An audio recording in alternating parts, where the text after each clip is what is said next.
So first things first, these are your pedals, this is the gas, this is your brake, and this is your clutch. And this is the gear stick, gear lever. Okay, so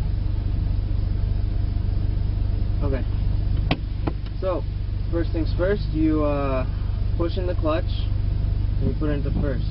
The clutch engages the gears to the transmission. In my other video I said to the engine, but it's the transmission.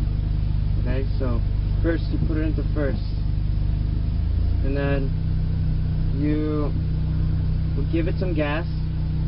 So you give it some gas, and then you roll off the clutch until it hooks up. And when it hooks up, you can just let go of the clutch. Okay? Alright, let's do that over again. So you give it gas, you push in the clutch, put it into first. You give it gas, and then let go of the clutch. Alright? And then if you want to go into the next gear, you push in the clutch, shift a second, give it gas, and then roll off the clutch. Same with third, you push in the clutch, go to the third, give it gas, and you roll off the clutch.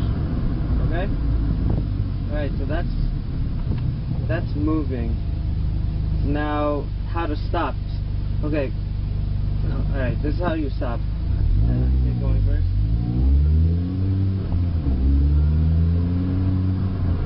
Alright, so to stop, basically just press the brake. Okay, press the brake. That's like common sense. Then once the RPMs drop low enough, before you stall, push in the clutch and get into neutral. So yeah, so that's how you stop. But you can stay in first without moving and pushing the clutch. But whenever you're in gear, you always have to have the clutch in. Okay? So, or you could just leave it in neutral and just hold down the brake and you could just stay stopped. Alright, so now if you want to stop, hold on, there's the dog in front of me.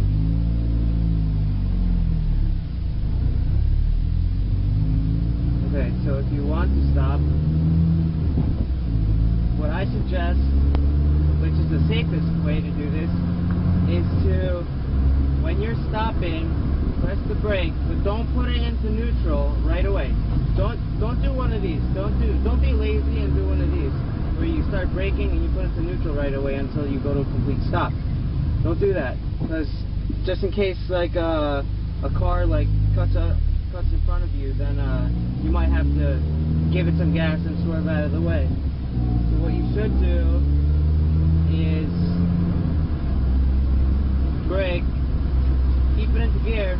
If you have to, push in the clutch, go into the lower gear and roll off with your clutch foot, okay? Let me just turn around and show you guys this again.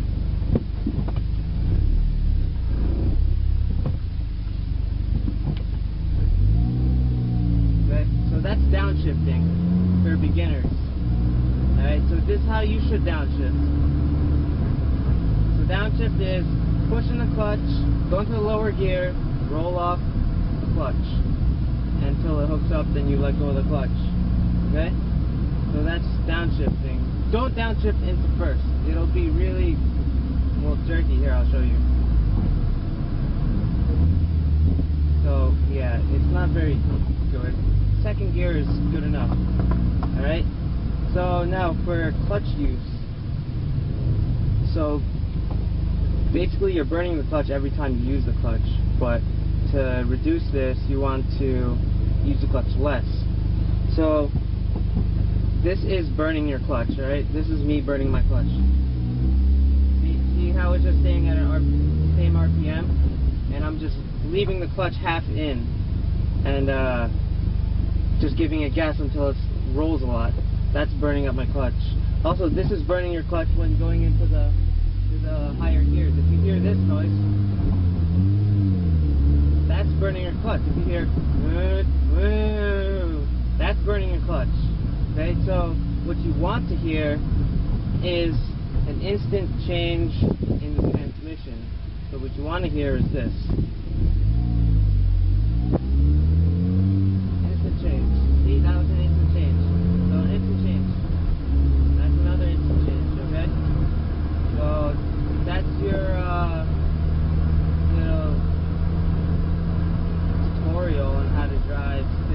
get moving, and I'll go over going up hills and engine braking in a sec. Let's turn around.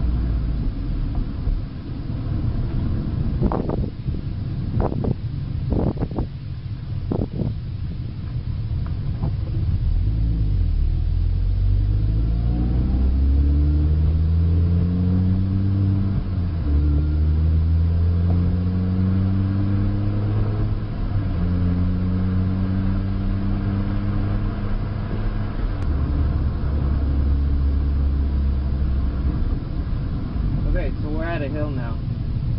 It's a pretty steep hill. If I let go of the brake, I go down pretty fast. That was already 6 miles an hour going backwards. Okay, so a lot of people want to know this, how to start on a hill. This is basically the hardest thing to do for people starting to learn stick. So basically you're going to do the same thing as starting on flat ground, but you have to give it more gas, and you have to, we all hate to do this, but you're going to have to let the clutch slip a lot more. Okay, but you have to do this in a really quick motion from preventing yourself from rolling backwards. So you put into first, then you have to do this really fast. So you got to move your foot off the brake and to the gas quickly, and also at the same time release the clutch enough to let it hook up a little bit so you don't roll back too far. So it's like this. So you gotta. Alright, so that's.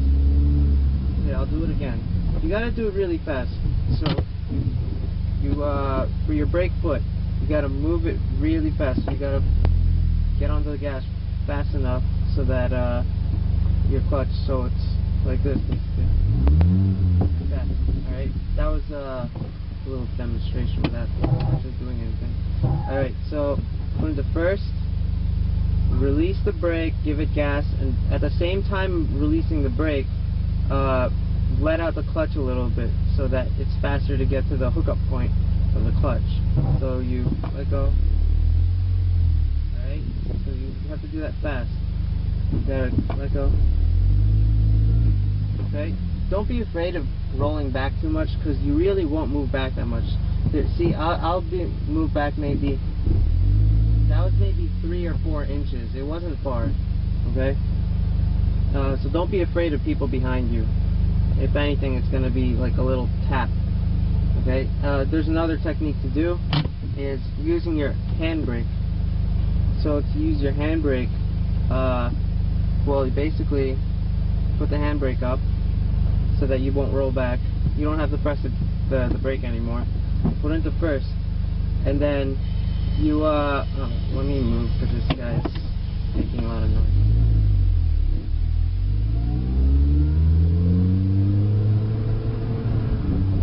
Okay.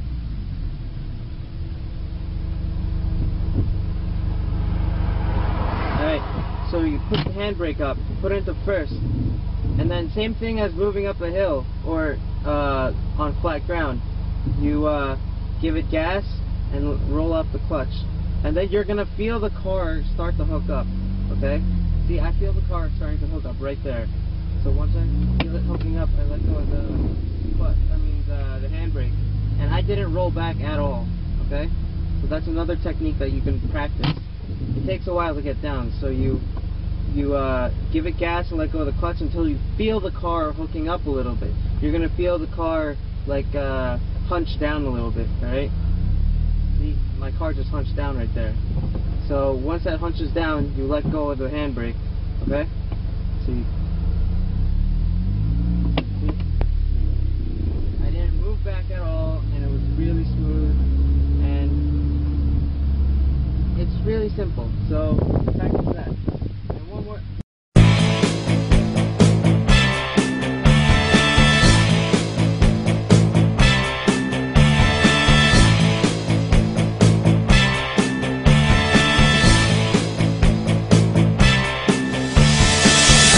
Smart Wax.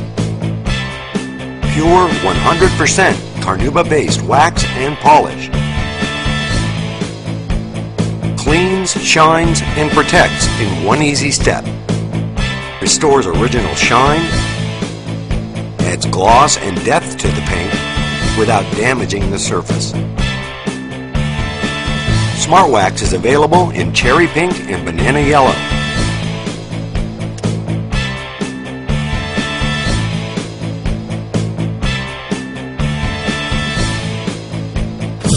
Here's Mel Craig, Training Director of Smart Detailing University, to tell us some more about Smart Wax and how to use it.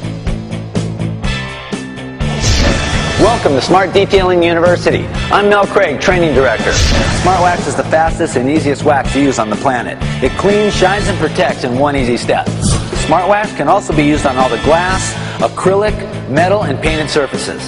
Smart Wax can be applied in the sun or the shade, on a wet or a dry surface.